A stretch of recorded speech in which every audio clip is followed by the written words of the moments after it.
കടമനിട്ട സർക്കാർ higher secondary school ശതാബ്ദിയുടെ ഭാഗമായി പൊതുസമ്മേളനം മന്ത്രി വീണ ജോർജ് ഉദ്ഘാടനം ചെയ്തു. സംസ്ഥാന സർക്കാരിന്റെ വിദ്യാഭ്യാസ നയം നാടിന്റെ പുരോഗതിക്ക് കൂടിയാണ് വഴിയൊരുക്കുന്നതെന്ന് മന്ത്രി പറഞ്ഞു. സംസ്ഥാന സർക്കാരിന്റെ വിദ്യാഭ്യാസ നയം നാടിന്റെ പുരോഗതിക്ക് കൂടിയാണ് വഴിയൊരുക്കുന്നതെന്ന് ആരോഗ്യവകുപ്പ് മന്ത്രി വീണ ജോർജ് പറഞ്ഞു. കടമനിട്ട സർക്കാർ ഹയർ സെക്കൻഡറി വിദ്യാലയം ശതാബ്ദി ഘോഷയാത്രയോടനുബന്ധിച്ചുള്ള പൊതുസമ്മേളനം ഉദ്ഘാടനം ചെയ്യുകയായിരുന്നു മന്ത്രി. ഒരു നാടിനെ രൂപപ്പെടുത്തിയ വിദ്യാലയമാണിത്.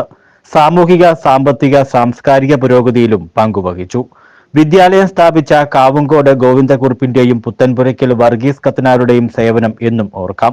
അവരുടെ ദീർഘവീക്ഷണത്തിന്റെ ഫലമാണ് സ്കൂളെന്നും മന്ത്രി പറഞ്ഞു. വളരെയേറെ ഹൃദയം നിറഞ്ഞ സന്തോഷമുള്ള, വ്യക്തിപരമായി വളരെ അഭിമാനമുള്ള നമുക്ക് ഓരോരുത്തർക്കും ഒരു സന്ദർഭമാണ്. 100 വർഷങ്ങൾക്ക് മുൻപാണ്, അന്ന് 1924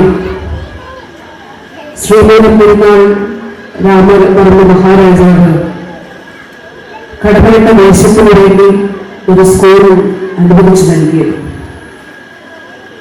അന്ന് ശ്രീമൂലം പ്രജാസഭയിലെ ക്ഷേമനായിരുന്ന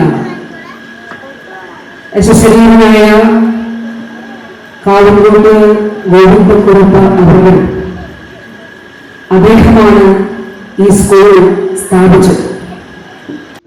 കാവുങ്കോട് ഗോവിന്ദക്കുറുപ്പ്, പുത്തൻപുരയ്ക്കൽ വർഗീസ് കത്തനാർ തുടങ്ങി സ്കൂളിനായി പ്രവർത്തിച്ചവർക്കുള്ള മരണാനന്തര ശതാബ്ദി പുരസ്കാരവും മന്ത്രി വിതരണം ചെയ്തു.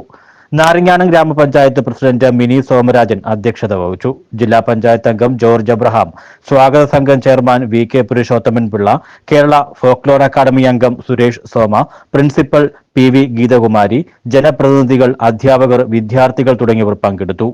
News bureau, Kozhencherry.